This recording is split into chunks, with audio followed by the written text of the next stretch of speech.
There's another thing people don't like about both this movie and Captain Marvel in general. Oh, okay. So I can just completely just say anything I are ready for, right? If you have something to say, go for it. I know. I'm waiting for you and see if you're thinking what I'm thinking. What people say about Captain Marvel. I have a question of the day. I didn't ask you it beforehand because I didn't want to influence your opinion on the movie. Is Captain Marvel a Mary Sue? Maybe at the end, because she does get all the powers and just gets overpowered. As a whole. As a whole, in the beginning, she wasn't a Mary Sue. At the end, yes. As a whole. No time. Forget timelines. Is she, yes or no, is she a Mary Sue? I guess I guess I have to go with the majority of it. So I guess yes. All right. And so, if you could please explain your reasoning as to why you think she is a Mary Sue. This is where you can get into timelines and things like that. In the beginning, she was not so powerful until I had to learn more about it. At the end, she just gets all the power in the world, and it's never explained why she gets these powers. And she just can I go into Infinity War? What she does? Yeah, go for it. She just punches Thanos and easily eats him. And all the other movies, she's even in What If, she's shown to be overpowered as crap. And okay, but we haven't seen her train. Other people had to earn this. Yeah. Yeah. So and you just get it from blasting a gun at a stone ex machina.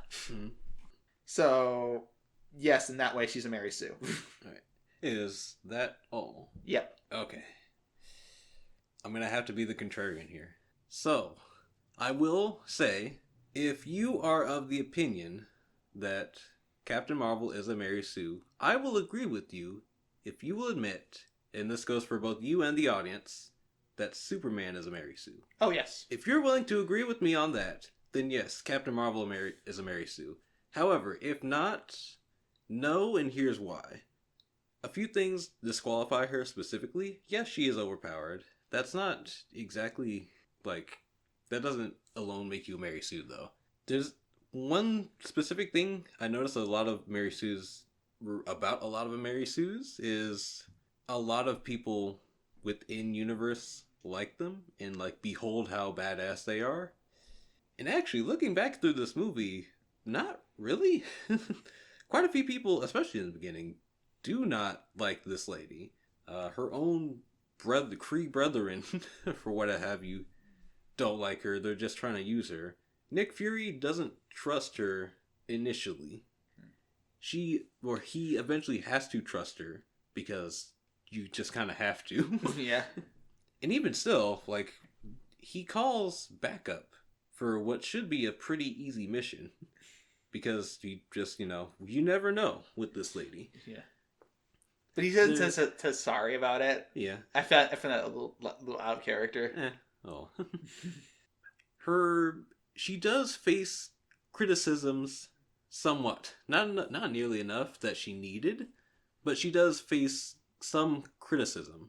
Let's see. There is another point that I had as to why. Oh, also, she's not portrayed as someone who could do no wrong. She definitely does wrong, actually. Quite a bit of wrong. Okay. In fact, half of the movie is her doing wrong because she's playing on the wrong team. She's not infallible. She is an elder god character, though. She's that person she's a Deus Ex Machina, actually. Yeah. That's what she is. And for that, I can see why a lot of people hate her. She's that character who swoops in and saves the day, even though the rest of the characters on the ground were fighting their ass off, trying to save the world. She's that character who gets to come in and just, I've got this. She's Goku on crack. That's what she is. She's Superman. On crack. Well, not on crack. She's Superman. So what Superman originally was, he had all these powers, but it was meant he can't save everyone because he was meant to stop natural disasters and things like that. And people didn't like people didn't like Superman either. Mm-hmm. So Lex Luthor is a big example. Oh yeah.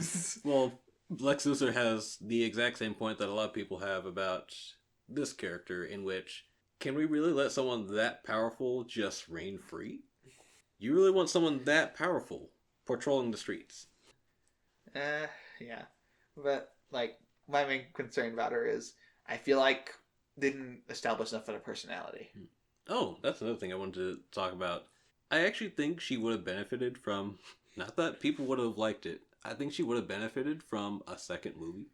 Not the Marvels, but another movie after Captain Marvel that goes more into who she is. Because, like, to touch on some things that happened in Infinity War, she mentions that she wasn't there for, like, the majority of the MCU because she is what the Avengers are to Earth for other planets. She is the Avengers for other planets. She's out there fighting for other people's safety. Whereas the Avengers are concerned about Earth. So that's why she's not there. Like, I would have really appreciated if we got to see that. Problem is, she was originally supposed to have it in a movie, but the backlash was so bad. She was promised another movie, basically, and she was going to be the leader of all the Avengers. Okay. And, like, leader of everything. I could actually understand that, but... Yeah, people didn't like that because of how bad her first movie did. Yeah. And then, also, she was upset about the Marvels movie, from what I heard. Oh, really? Yeah, she wanted to be the main star, and now she just has to share it, basically. Oh. She thought I was going to get another main star movie. You know, I kind of have to agree with her. I think I'd be kind of pissed, too. Because I think she honestly would have benefited from a second movie. As much as people probably don't want to hear that, considering what we just watched. I really think she would have benefited, for her character, from a second movie.